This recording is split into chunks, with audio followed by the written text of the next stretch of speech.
Okay, what we got here is a 2003 GMC Envoy. What they went and got new tires, and they was going to get it lined up. They told them the ball joint is bad, so the upper one. So they got new upper ball joints and brought it here, and they want me to change them. So the first thing I done was jacked it up by the frame and got jack stands under it. I left the jack under it just because it was there, no reason to take it away. It won't be in my way. Now with the spring being here between this hoop and this bottom, and this ought to push this A-arm all the way down. So when I'm changing this upper one, when I take this bolt out here, I might have to spread this pinch a little bit, drive something there if it doesn't come loose. But this ought to let, with this pushing the A-arm down, this ought to let this top A-arm come up where it should be traveling high. It should be like almost bottomed out now. So I should be able to take this off. Now one thing I'm planning on doing here is taking this pinch bolt out, and I want to try to rock this thing forward a little bit and try to just change the ball joint there. Now one thing I am going to do is I'm going to take this nut off of the axle, because when I pull this out, it's going to pull on the axle and want it to make it longer. I do not want to pull a CV joint apart. So if I take this off and I pull this out, that'll let the axle stay in place. So first thing I'm going to do is get this axle nut off of here, and then I'll loosen this bolt up here. Now I'm going to take an impact and loosen this nut up. When you put this nut back on, you want to do your final torquing with a torque wrench, because there is a torque specification for that nut.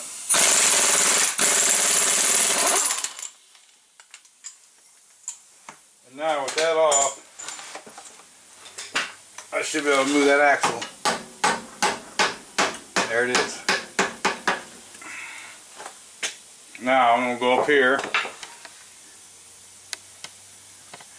and we're going to try to loosen this pinch bolt.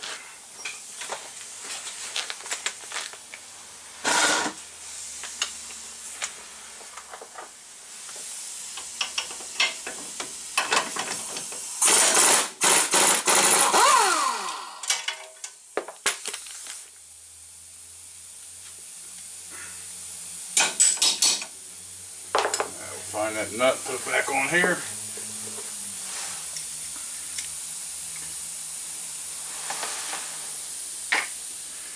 Okay, now we got that pinch bolt out. I'm gonna get me a little chisel here, and I'm just gonna see, as I split that, that lets that come right up off of there. Okay, now remember we took the nut off of here so this could slide when we pulled this out, and it wouldn't overexert our axle and overextend it and mess it up. So I'm going to take these clips off and let this anti-lock brake wire just kind of hang there a little bit. And there's a bolt here and a bolt here, and then I'll let this rubber hose for the brake come loose, and that'll give me a lot more room when I pull this out to work. And another thing I'll probably do is get me either some tie wire. I'll make some kind of a loop so this can't go too far out. Now that gives me enough room that once I lifted this upper control arm off, I got the A-arm hanging out here like this. Now this is still close to the brake line. If you felt more comfortable, you could just take the brake caliper off and wire it up here somewhere, and that would get rid of most of your stuff. I put this wire here just to keep this from going any farther, and this ball joint is bad. I can get this off of there.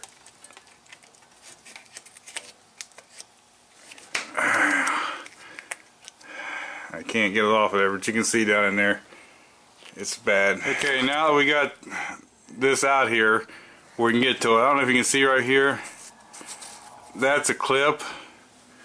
You can see on the new ball joint where it rides in this ring right here, and that will give you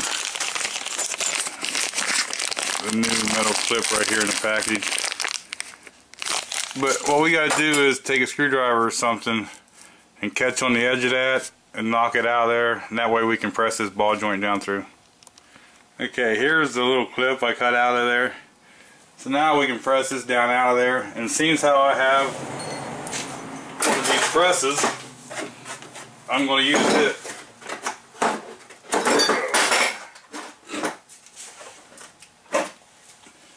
So this is what I'll use, one of these ball joint presses. And I'll be back whenever I get this hooked up on here. I don't know if you're going to see much or not, but what I got is a big collar here, big enough for the ball joint to drop down the inside of. And I just got this up on the ball joint ball itself. Now you want to watch because it is close up here to the fender. I'm going to try to do this real slow at the impact and see what happens.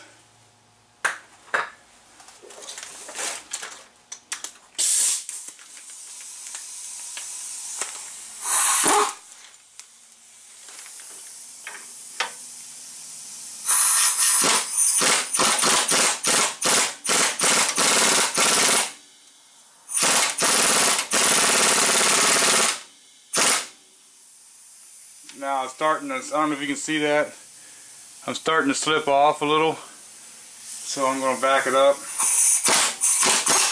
try to get a better hold.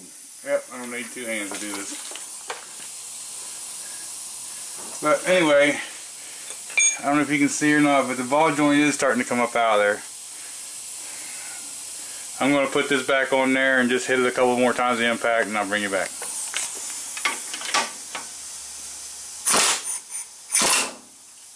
Going the wrong way.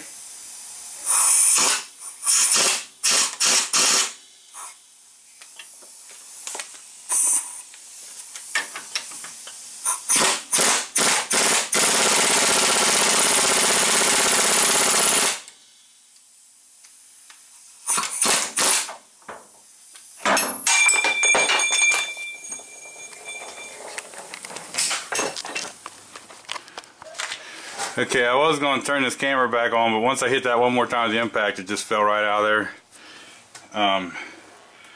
And here's what you got. It just comes right down out.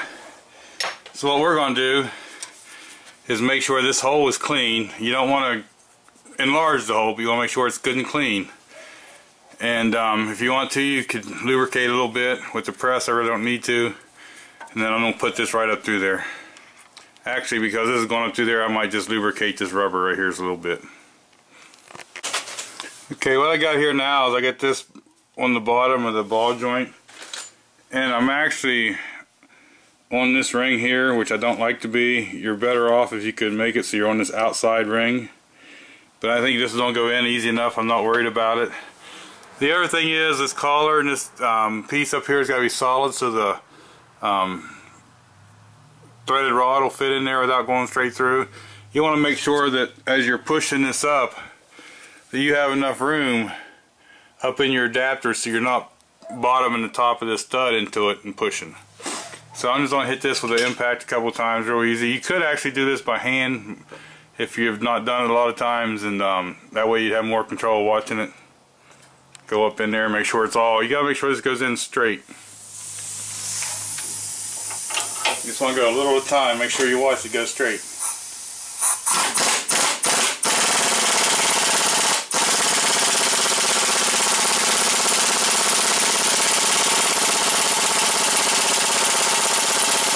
Finally get that ball joint up in there and I put that clip on. Next thing we're going to do is put it over here and push it up in there and get that bolt. Now when that bolt goes through the hole here, it also has to go past this little recess in here. So your bolt actually lays right in like that. Alright, and it goes through here. So let me get that on there.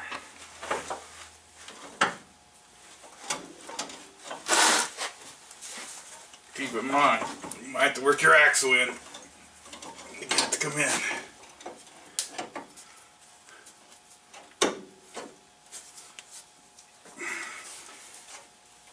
It should just drop right in. Now you might have to actually do the same as you did when you took it off. You might have to pry it out a little bit.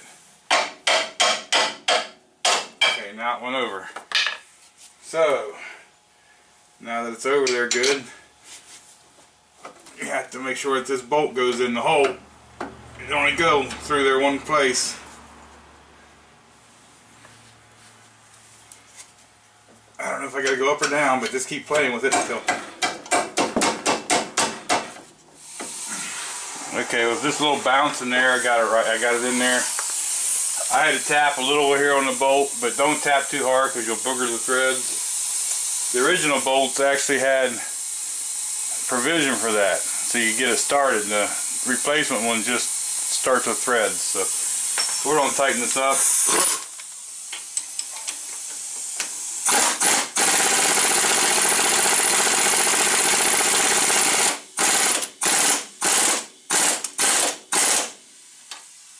Good. Now, one thing do not forget, the new ones here are greasable, so they give you the Zerk fitting. It goes right into the bottom here, so you want to make sure you get that in there before you forget about it.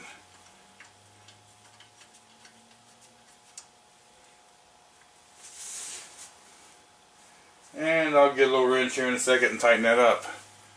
And we'll remove our wire and put these all back in and put our two bolts in down here where the brake bracket. Okay, I see I might not have the best light out here. The other thing you're going to want to do is you're going to want to grease this thing. And you don't want to over grease it, you just want to grease it until you see that boot start to puff out.